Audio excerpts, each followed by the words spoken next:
Hi everyone, and a very warm welcome back to WARNO. Today we're going to do a bit of a guide.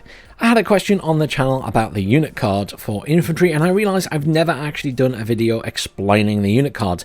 And when you're new to a Eugen game, they can be quite daunting. There's a lot of information on there, and some of it will make sense, some of it won't, and some of it is incorrect anyway.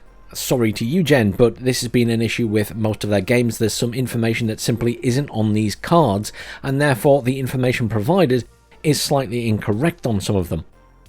But we're going to try the basics first. So what I want to do is talk through this unit card, the Airborne Engineers Leader card, just to go over the basics of everything. Then we're going to go into a little bit more detail on what the weapon stats mean for different weapon types.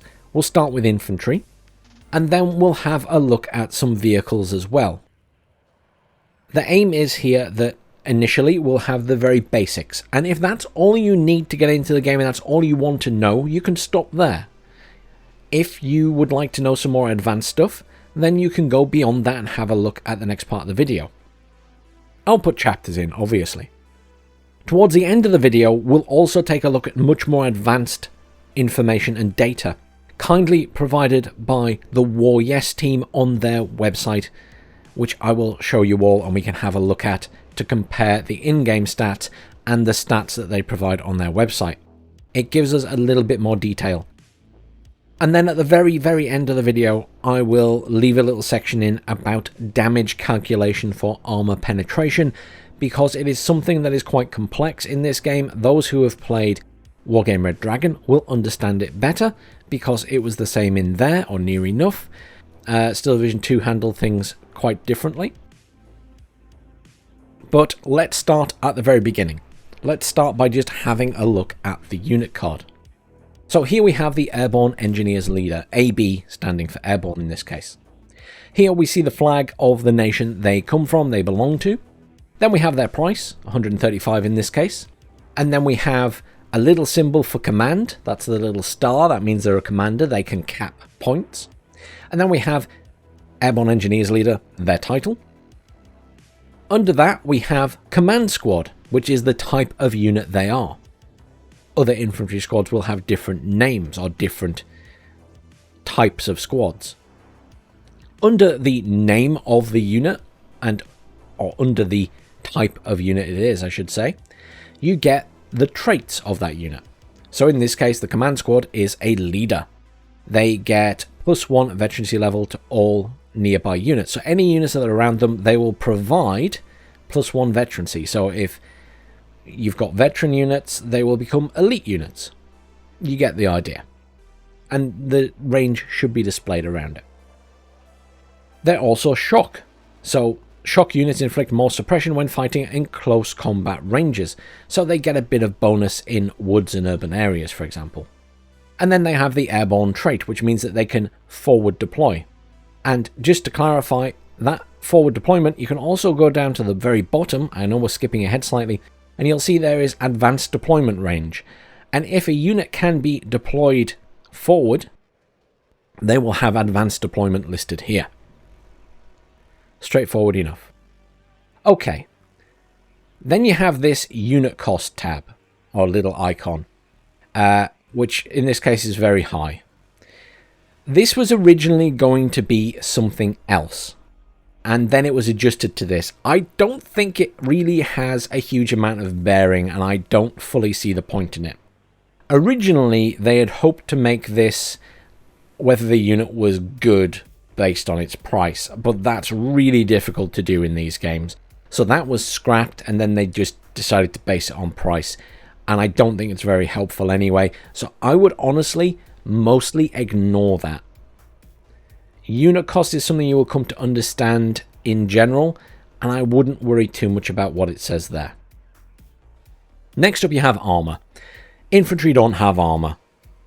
I think that's pretty much all we need to say there. Infantry in the game at the moment do not have any armor, so this will be 0, 0, 0, 0.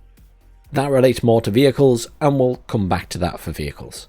So ignore that for infantry. Next up, you have your weapons.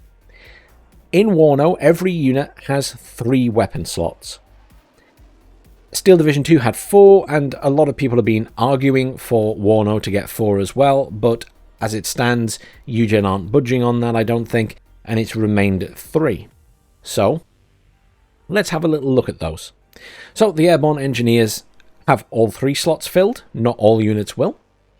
They have an assault rifle, they have a medium machine gun, and they have an anti-tank rocket launcher.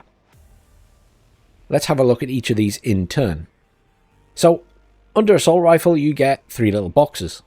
These boxes are the weapon attributes, in quotation marks. They're kind of like traits for each individual weapon almost. So, the assault rifle has motion. This means that you can aim and shoot while on the move. Any unit that has that will also have a motion bar in the accuracy.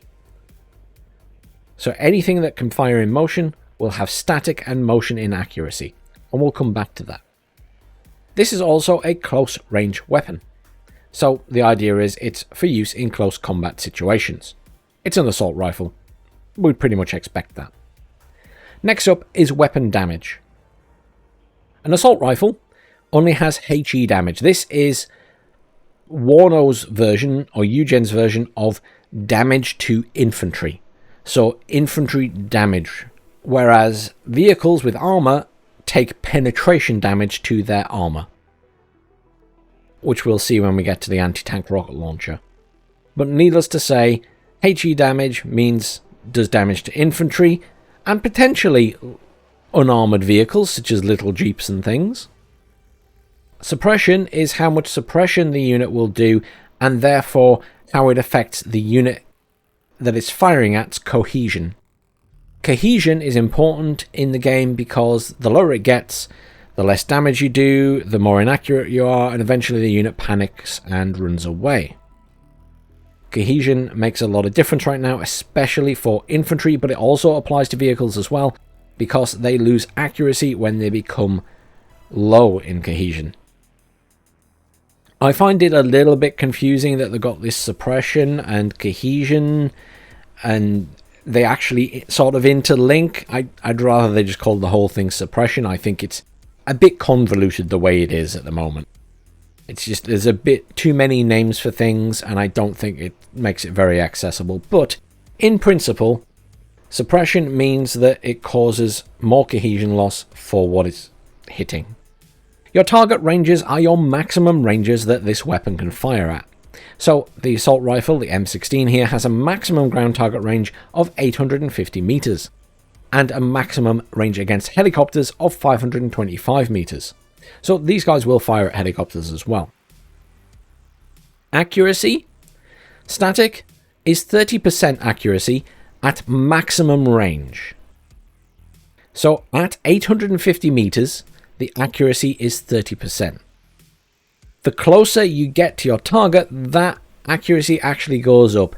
But that's getting into the more complex stuff, and we'll talk about that more later in the video.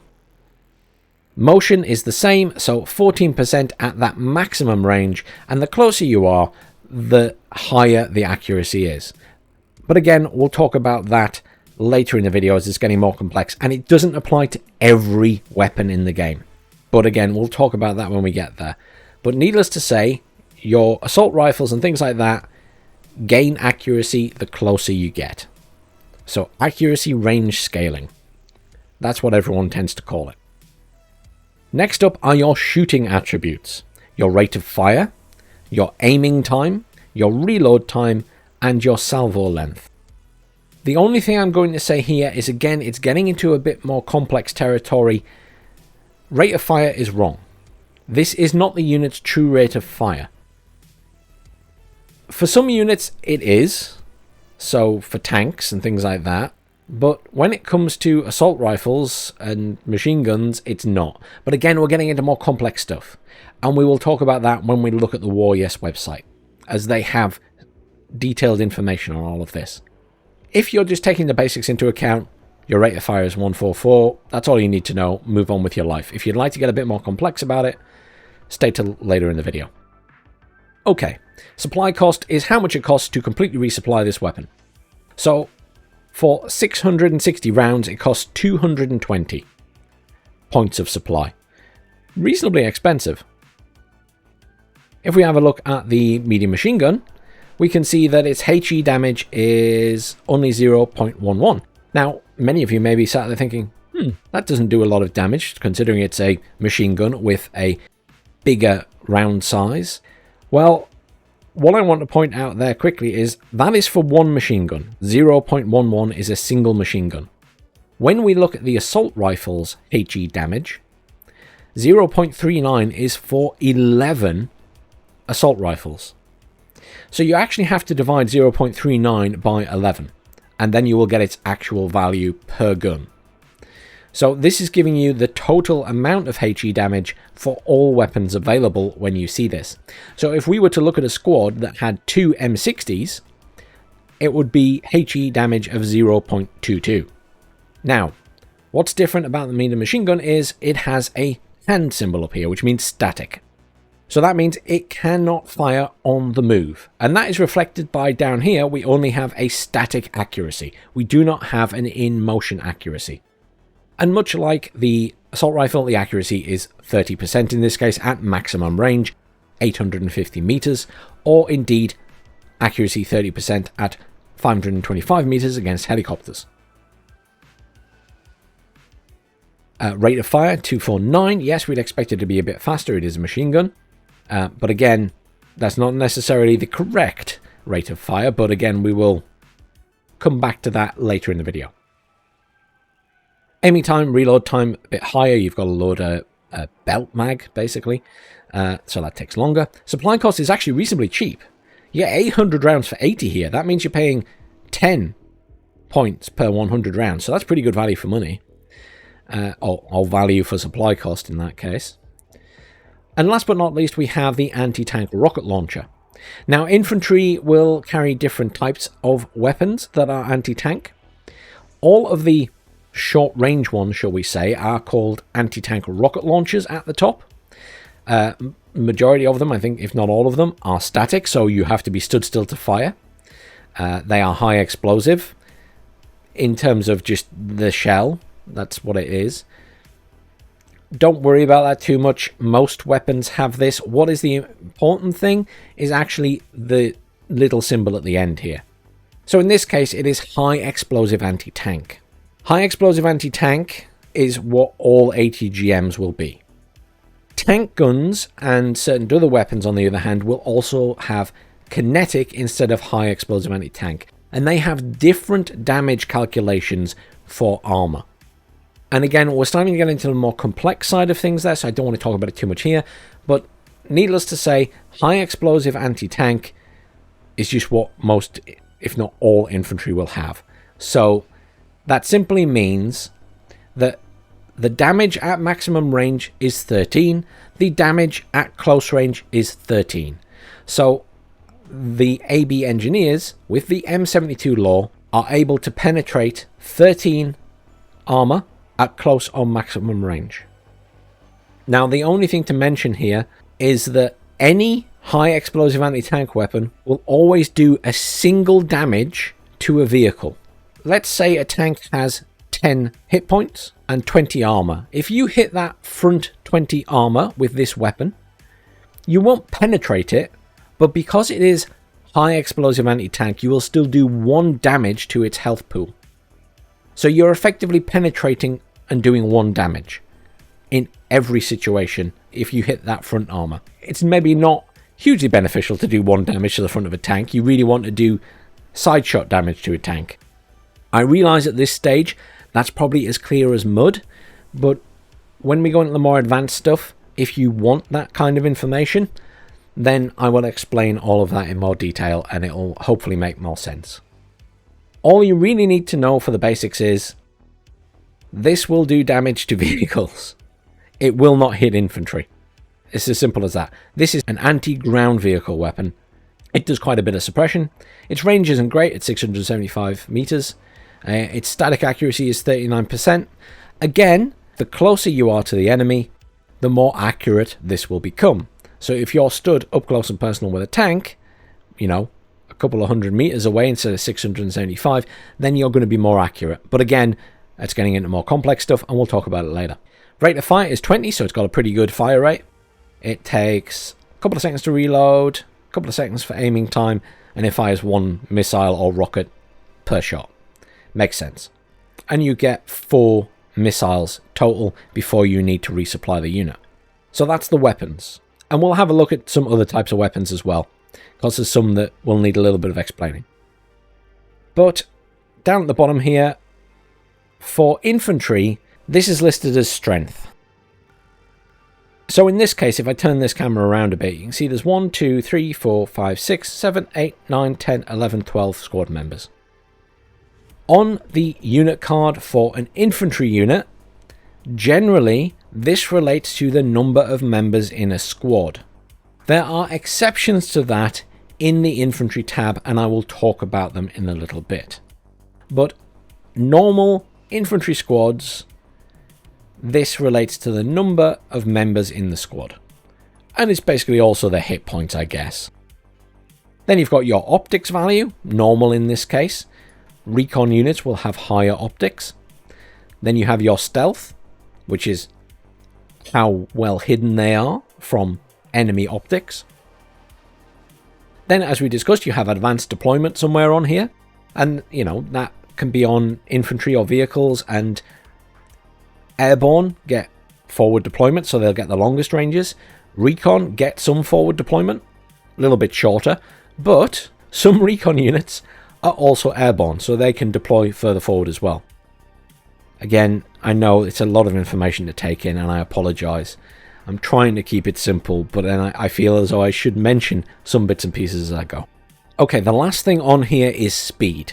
So infantry speed is something that varies more in Wargame Red Dragon, but there is a variation here based on traits. So at the moment, every single infantry unit in the game has a base speed of 25 kilometers per hour. If you compare that to Wargame, some of them had like 30 kilometers an hour or something like that. So some of them were faster because of their status. They were elite troops or whatever, highly trained, you know, special forces. In WARNO, the same applies, but in a slightly different way. So if I now change to SAS, the SAS still 25 down here, but they are considered special forces troops. And if you look at the tooltip here, special forces units take less suppression in combat, move faster, which is the important thing I wanted to point out here, and deal more damage on top of elite veterancy level. So they have increased movement speed.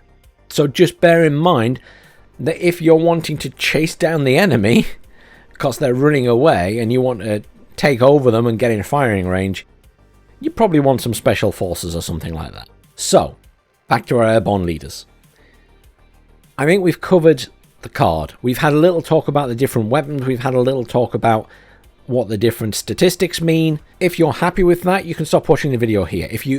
I realize that it might be clear as mud, you will pick it up, but if that's all the information you want, I completely understand you're not watching from this point forward. Now we're going to take a look at different weapon types that infantry can carry, just to give a little bit more detail. And I apologize because this is going to end up a fairly long video, but I will make sure there are plenty of little timestamps or chapters in there so you can have a look at what you want to look at for reference later. Let's just straight away hop next door and have a look at the Airborne Engineers Flash. So we're not going to worry too much about all the other information. We're just going to focus on the new weapons we're seeing. So in this case, we're seeing an incendiary rocket launcher. There are various different types of incendiary weapons in the game. Here you will note that this can only be fired when static, and it has a little napalm symbol. It means it creates fire. It does flame damage. It has a pretty high HE value, and unlike the anti-tank rocket launcher, this is designed to kill infantry. So it has quite a high explosive damage. Its suppression is also very high. If you're on the receiving end of a big exploding flame ball, then you know you're going to feel suppressed and panic. I think it's reasonable for that to be high. Its range is pretty short of 500 meters, but its accuracy is pretty high. At 500 meters, it's 87%. The reality is, these things very rarely miss. They're probably going to hit your squad and do a lot of damage. Its rate of fire is pretty fast, at 29 per minute. And its aiming time is 2 seconds, so a little bit slower than the normal guns. Reload time takes a little while. And its salvo length is 4. So this will, in quick succession, fire 4 rockets. And that is one of the advantages of the flash. But obviously, it's going to fire 4, and then another 4, and then it needs reloading. So it can't really do a rate of fire at 29 a minute, because it would need rearming. So the rate of fire there is a little bit fictitious, because you're not going to have enough rockets to do that. Airborne Engineer, something completely different again. This is classed as a grenade. It is a satchel charge. Again, static weapon, high explosive, close range. This thing comes in a pack of 5, and it does have penetration. So technically, it can penetrate some vehicles. So very lightly armoured vehicles, if you lob one of these on top of it, then you're going to kill that vehicle, technically. And obviously it does quite a lot of HE damage. So these things are great at annihilating infantry squads. Suppression 50, pretty reasonable as well. Now its range is very low. I know it says it's blue here, and maybe this is a good time to talk about these colours. The colours technically relate to how high the bar is compared to other weapon types in its class. Red is poor, yellow is okay, green is good, and light blue or turquoise is the best it can be, nearly. It's all a bit fictitious. I wouldn't pay too much attention to it, because it's not truly representative. As I say, rate of fire, for example, on these weapons isn't really correct here. So I wouldn't stress over the colours too much. Accuracy is again a bit fictitious in my opinion here. It says 39% at maximum range. I don't think I've ever seen a satchel charge miss its target. They are incredibly accurate because you're right on top of the enemy. So I don't put much stock in that saying 39%, I've got to be honest. Rate of fire 15. Well, that's great. But you only have 5 of them. So you're not actually going to be able to throw 15. You're basically going to be able to throw 5. Okay, let's have a look at a dragon. So far we've seen an anti-tank rocket launcher. Another good example of that is the AT-4 launcher. Again, it's, static, high explosive anti-tank. Higher damage than the previous one we had a look at, but other stats pretty much similar. The Dragon is a different kettle of fish. The equivalent to this on the side of the Soviet forces or the Pact forces would be the Metis launcher. The M47 Dragon is a static use weapon, so you have to be still to use it. It is a manual guidance weapon. That means that for the missile to have any chance of hitting, the operator, so the unit firing it, must have line of sight on the unit while the missile is traveling, and it cannot move. So if you fired a missile and immediately moved this unit, the missile would just go AWOL and crash into something else. You have to have eyes on and not be moving. Again, it is high explosive anti-tank. Now, the advantage here is, unlike the other anti-tank rockets, they have a much longer range. So in this case, 1,575 meters. They have a reasonably high penetration. HE damage is included here. So that's a big difference. So the anti-tank rocket launcher we saw before and the AT-4, they do not have HE. So if we go back to that, you'll see there's no HE damage there. Dragons do. Now that does not mean they can fire at infantry. What it means is they do some splash damage. So if they miss their target, but explode next to it, they will still cause some suppression and splash damage. The idea being they're a bigger missile, I guess. I think that's kind of the point. Accuracy is 50% at maximum range. the closer you get to the enemy, the more that goes up, because the missile is having to travel less distance.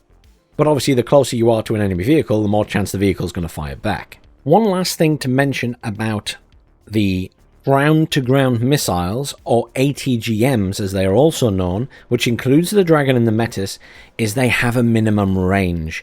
Unlike the anti-tank rocket launchers, they have a minimum range of 350 meters, which means that they cannot fire up close and personal. So the intention here is that really they want to be used medium to maximum range.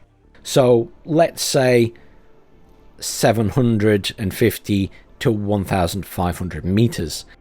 Because once you start getting less than that, there is more and more risk that they simply aren't going to fire. So just something to bear in mind when it comes to these units. That's the Metis, the Dragon, and any true ATGM units. Let's have a look at another type of flame squad. These are the Sapper's Flam.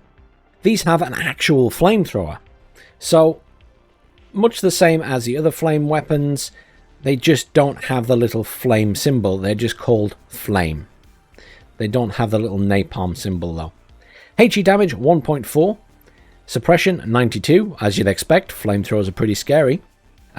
Range maximum is 500, and accuracy is really good. But they have to be stood still to be used. But very good accuracy. Rate of fire 14. Aiming time 4 seconds, so it takes a while to aim these. Reload time 8 seconds. And salvo length is 4. So it does 4 sprays in quick succession, basically. Very good weapon in the game right now, as of the time of making this video. Whether that changes in patches is up for debate, but as of right now, the end of May 2023, they're a pretty good weapon. Okay, the final weapon type you will find with a normal infantry squad is a recoilless rifle. These are effective against vehicles and infantry. So they will usually be a squad with some standard weapons, so M16s in this case, and they will also have a recoilless rifle. Recoilless rifles are static, as you might expect. They are high explosive, and they are high explosive anti-tank. Now, unlike the ATGM missiles and the anti-tank rocket launchers, these can fire at infantry. You will notice they have a HE damage rating, they have the suppression value, and they have penetration. So recoilless rifles have the advantage that they can do damage to everything. They're a bit like a tank gun almost, but not quite. But needless to say, they can be very effective at taking out infantry at range and suppressing them quite heavily. So ground range there is 1,400 meters. That's pretty good in terms of something anti-infantry from an infantry squad. Now there are a few other weapons in the game that do have long range. There are machine gun squads, and there are grenade launcher squads. Now, they differ slightly from a standard infantry squad. So let's select one now. Here we have a random 7.62mm machine gun. It's a French one, it doesn't really matter. Its range is 1,200 meters, and its squad strength is 3. But it only has 2 squad members. So when it comes to these weapons teams, I kind of want to call them that. Heavy weapons teams, something like that. The same with the ATGM teams, which we'll look at in a minute. These guys, their strength is sort of their health, but doesn't relate to how many infantry are in a squad. So, for example, the slightly heavier machine gun at 12.7mm has a strength of 4. And then if we click on the grenade launcher, that has a strength of 3. But they're all 2-man squads. So they're not quite the same as a normal infantry squad. Basically, these have a better range than a normal infantry squad with these heavy machine guns. So 1,400, 1,200, and 1,400 for the grenade launcher. Grenade launcher is very effective at suppressing enemy infantry squads at a decent range. Then we have the tow launchers, the ATGM missiles. Exactly the same as the Metis and the Dragon. They are static. They are manual guidance, so you have to keep vision on the enemy unit, and you can't move. They have to be sat still. You can put them in buildings, incidentally. They are high explosive anti-tank. They have a penetration value. They also have a HE damage rating. They cannot be fired at infantry, but they basically do splash damage. Accuracy, again, static accuracy at maximum range. The closer you are, the higher the accuracy is. But they have a minimum range, as we've discussed. Anything that has ground-to-ground missile has a minimum range of 350 meters. These, again, are best used at maximum range if possible, so that tanks can't fire back at them. So the last thing I wanted to show you here was the sniper rifles. Sniper rifles come in two variations. What is considered a DMR, a designated marksman rifle, and a proper sniper rifle, bolt action or similar. And we have both of them in the sniper squad, so it's a good unit to look at. So the M14 is considered a DMR, designated marksman rifle. You have to be stationary to use it, but it has a slightly higher rate of fire, but poorer accuracy, and also slightly less range. The M24, the proper, in quotation, sniper rifle, has a longer range of 1,400. It has much more accuracy, a 55% maximum range, but it shoots slower, and also takes longer to reload. Okay, I spent an awfully long time going through all the infantry stuff in detail. So what I'd like to do now is pick up the pace a little bit so we can get on to the WarYes website and have a look at the more advanced details on there, and I will encourage you to go and have a look at that yourself as well. Tanks, it's a good place to start. Tanks come in a lot of different shapes and forms, but principally they include a tank gun of some description. Most tank guns are kinetic. Some tank guns, like the AMX-30Bs, are not kinetic, they are high explosive anti-tank. There are only a few units in the game which have a high explosive anti-tank gun. Another example of that would be the BMP-1. But they can fire in motion. They are high explosive, and they are high explosive anti-tank. Again, damage calculation for this will be at the very end of the video if you wish to skip there. Penetration is 15. Again, penetration is 15 no matter the range. That is the same for any high explosive anti-tank weapon. It does some HE damage and can obviously fire at infantry, and it has some decent suppression. And its range is pretty good at 2,275 meters. Accuracy, again, this is maximum range accuracy. The closer they are, the higher the accuracy is. Rate of fire is 9 here. Rate of fire is important for tanks. Some tanks have less than this, some tanks have more. There are tanks in the game with autoloaders. They have the highest rate of fire. An example of this would be a T-80. If we go down here and click the T-80, you will note that its rate of fire is 10.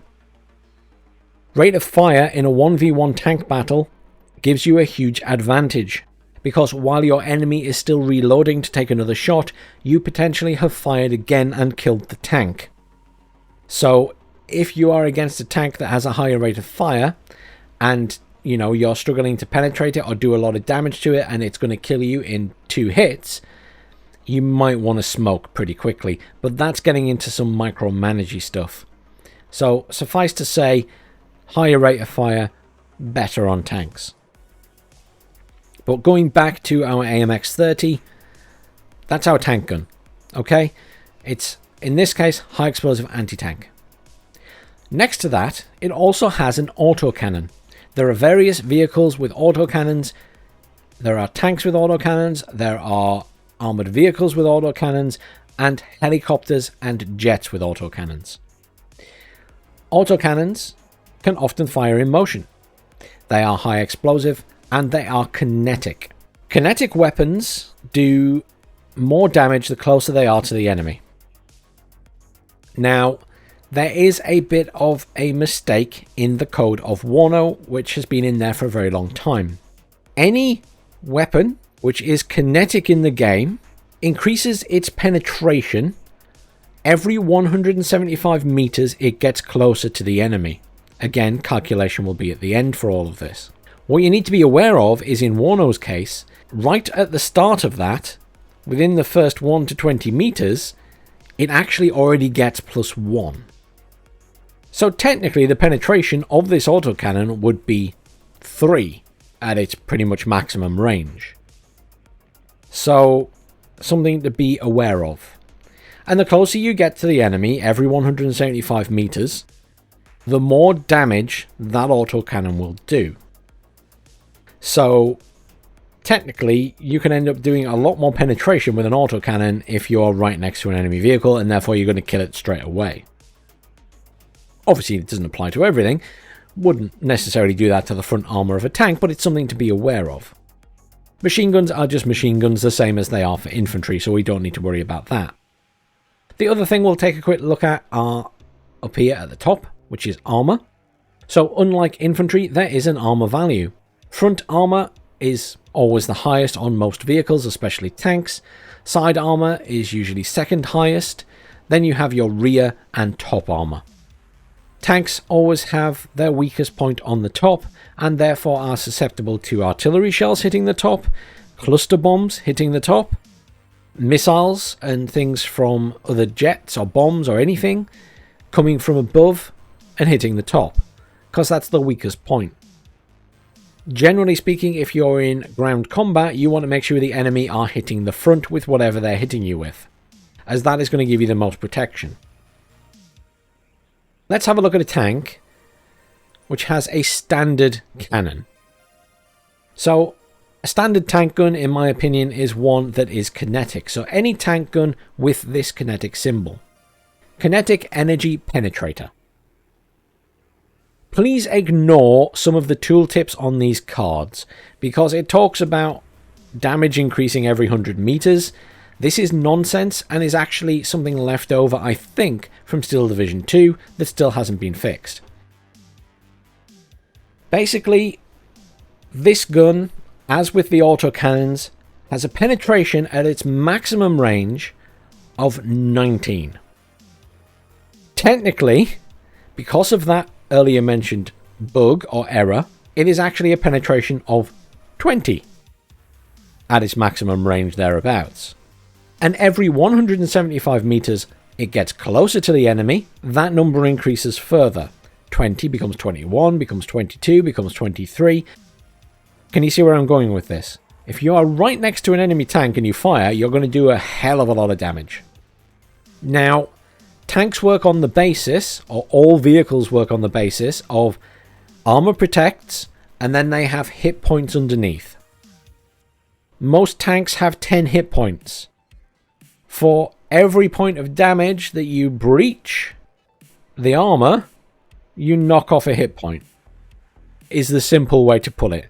But again, calculation will be at the end of the video. Skip to that if you want to see the calculation. It's a little bit convoluted, but needless to say, if you've played Wargame and understand it there, you've understand it here already.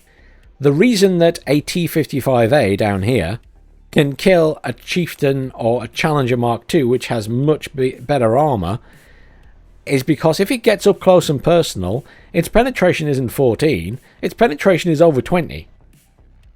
For every 175 meters it closes the distance, that goes up by 1. So you can imagine that it's going to absolutely wreck a big tank if it's right in his face. And then it's just a case of who gets the shot off first. Pretty straightforward. The only real thing that's a difference when it comes to tanks is anti-infantry tanks. So a CEV, if I can find one. That'll do. The EBG, that is the French variant.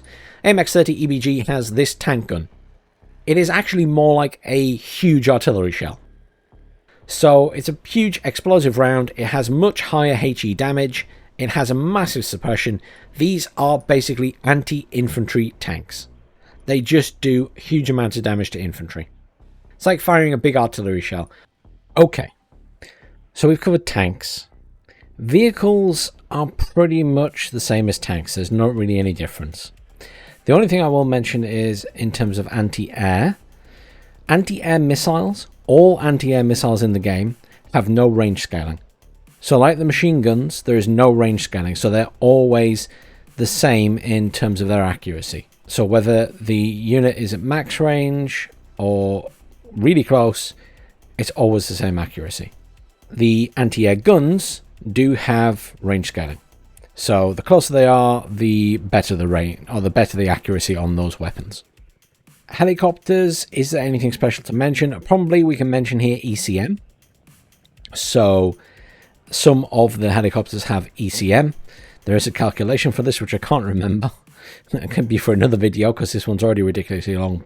Other than that, there is aircraft, obviously, and the things to note here are they will have an agility, which is how fast they turn, so how long it takes them to turn. They will have air optics, which is how far they can see in the air, as in how far away they can see other aircraft. They will have their own ECM rating, and they will have a travel time, which is how long it takes them to get from off-map to on-map, because obviously you call jets in.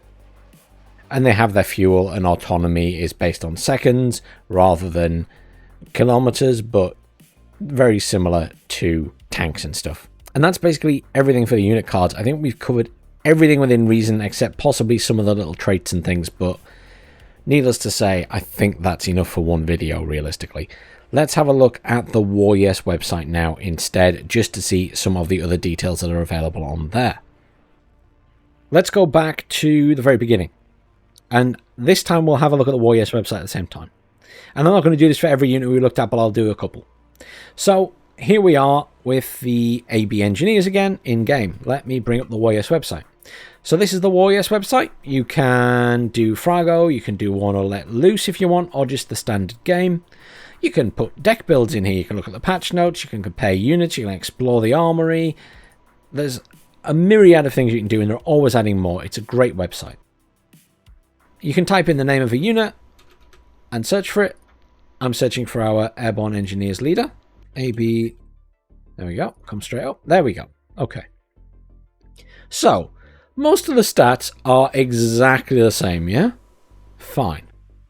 Let's have a quick look, though, at down here. We get to see the other speeds. So the normal speed of this unit is 25 kilometers an hour. But in the forest, it's only 19. In buildings, it's only 13. And in ruins, it's only 13. We don't get any of that information on the unit card. Okay, everything else pretty much the same.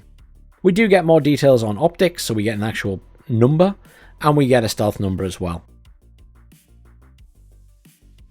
Now, if we click the expert button at the top there, we get a lot more information that we don't usually get. So firstly, we get the accuracy range scaling. So here for the M16, at 145 meters, the accuracy is actually 60%, and then it drops off to that 30% at maximum range. The same for helicopters. And in motion, the same again, just not quite as good. The line's obviously a lot lower. Now, one of the big things that I want to show you about certain weapons in the game, and you can explore the rest of them at your own leisure, is true rate of fire. These numbers here. So the rate of fire on the unit card is 144. Now bear in mind that this is a rifle. You have to reload a rifle, your clip gets empty, you have to put a new clip in, magazine, whatever you want to call it. The true rate of fire is only 48, not 144. Now if you're just playing the game casually, who cares? It doesn't matter, it's just for fun. If you're taking the game a bit more seriously, then this sort of stuff starts to matter. Because some units are going to be a lot better than others. And this was the same in Wargame Red Dragon. Some units had bigger clips and therefore could fire more and therefore were doing more damage. So these things kind of have to be taken into account. The machine gun doesn't have a damage range scaling, but again, rate of fire is very different to its true rate of fire. True rate of fire is 10%, 25. That's a big difference. And then, as we can see with the anti-tank rocket launcher, true rate of fire is fine, but again, we have this damage accuracy range scaling. 80% at 115 meters and 40% at 675. Challenger Mark II, pretty much basic stuff. The thing that we see differently here, if I go back to the game and just bring up the tanks again and we select it, Challenger Mark II, and then go back to that window, what we do get extra information here is smoke is true. It doesn't tell us we get smoke with this unit here, but technically we do get smoke, so it can smoke itself. Some tanks can, and some vehicles can, some can't. So if you're unsure, come check the Warriors website, it will tell you. Again, we can click Expert, and we can see those accuracy drop-offs. Maximum range 65, but if you get a lot closer, 97% at 1,138 meters. So anything above that must be 100%, yeah? And here we can see rates of fire. Obviously, the rate of fire is true for the tank gun, but for the machine guns, true rate of fire is actually a lot less. I will note you can also see forest speed and road speed and everything here. Forest speed isn't included on the unit card in game. What I will do is quickly show you a cub. Just to reiterate, if we hit expert, there is no accuracy range scaling. So just something to bear in mind. Okay, explore the Warriors website yourself. I just wanted to demonstrate to you that, you know, these stats are there. It's a little bit different. But hopefully you understand the unit cards a bit better. Hopefully you understand that not everything it says is true. The last part of this video is we're going to go over the damage calculations for WARNO. Okay, armor penetration calculations are a little bit complex, but not too complex. Let's start with kinetic energy because it is the simplest one to start with. Kinetic energy is always the same calculation. So your AP power, so your weapons AP power, your penetrating power, minus the target's armor value, divide that by 2, and then add 1, and that is your damage. So that is how much damage you can do to that unit. So let's say I do 20 damage. Vehicle I'm attacking has 10 armor. So 20 minus 10 is 10. Divide that by 2 is 5, and add 1 is 6. So I will do 6 damage to that unit. And if it has 10 health in total, I'll have to hit it twice to kill it. So that's kinetic energy. Really straightforward, yeah? Heat rounds are a little bit more complex, and we will be using this lovely table, which is actually made for Wargamer Dragon, but I believe it's all the same. So the principle is the same. It is AP power minus target armor value divided by 2 plus 1. However, as you will note from this table, there is a clear difference in that you always do at least 1 damage. No matter what else, you will always do 1 damage to the target. So even if you are very underpowered compared to its armor value, you will always do 1 damage. You will always go over to do that 1. The magic point for the heat ammunition is considered 16 penetration, because that can kill armor value 2 units in 1 hit. So that was like a big thing in Wargamer Dragon. Everyone wanted AP 16. And I guess that's kind of the same here. But as you can see on this table, at the very start, Armor 0 and Armor 1, you're wrecking stuff, even with AP 10. Because of the buff to the damage you get because it's only armor value 0 or 1. But once you hit armor value 2, you start getting at the proper calculation. So, our AP is 10, minus the armor value of 2 is 8. Divide that by 2 is 4, plus 1 is 5. And that's our overall damage. So you see where that calculation then starts to kick in. Armor value 5. So we've got penetration of 10 minus 5. Okay. 5 divided by 2 is 2.5 plus 1 is 3.5. Do you see where these numbers are coming from? It's not overly complex. It's just a little bit here and there because heat does that always 1 damage regardless. And obviously early on it's a little bit different, and you have to take into account the fact that no matter the distance you're always doing the same damage, whereas if you have a 15 AP tank, you can get a tiny bit closer and you're doing the 16 AP, so you can kill the armored vehicle with 2 armor, I should say specifically. You get the idea. So it's not too complex, it's just a little bit involved, and you might not always do it in your head very quickly, but you get used to it over time. I hope this video was helpful, guys. Please let me know in the comments if there's anything else you would like a tutorial on, because eventually I will do more tutorials. I'm just letting them adjust stuff more, but I hope this was helpful to new people arriving in the game, And perhaps for people who've already been playing and didn't understand that there was all this other stuff going on in the unit cards, and you know, the stuff that the War Yes website makes available to you. Thanks for watching everyone, and I'll see you all soon.